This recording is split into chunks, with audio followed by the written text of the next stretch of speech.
ঘন সবুজ এক বনে বাস করত এক শান্ত স্বভাবের পান্ডা, নাম তার পাবলো। সারাদিন সে নিজের মতো করে বাঁশ খেত, গাছতলায় শুয়ে থাকত আর পাখির গান শুনে আরামে ঘুমিয়ে পড়ত। একদিন বনের এক প্রান্ত থেকে এসে হাজির হল এক চঞ্চল খরগোশ, নাম রিনি।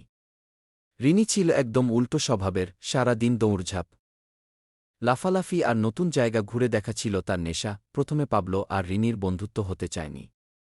পাবলো বলত, তুমি অনেক চঞ্চল, আমি শান্ত থাকতে ভালোবাসি।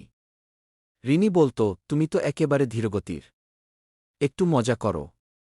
একদিন রিনি খেলতে খেলতে গভীর জঙ্গলের দিকে চলে যায়। হঠাৎ সে পড়ে যায় একটা খাদের ধারে।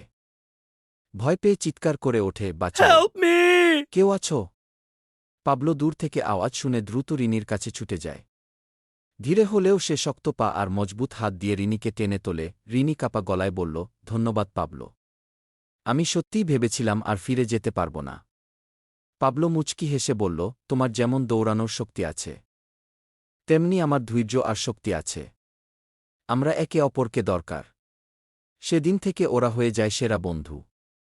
একে অপরের বৈচিত্র্যকে সম্মান করে, একসাথে সময় কাটায় আর বনের অন্য প্রাণীদেরও সাহায্য করে। নৈতিক শিক্ষা: বন্ধুত্ব মানে শুধু একরকম হওয়া নয়, বরং একে অপরের পার্থক্যকে বোঝা এবং সম্মান করাই সত্যিকারের বন্ধুত্বের পরিচয়।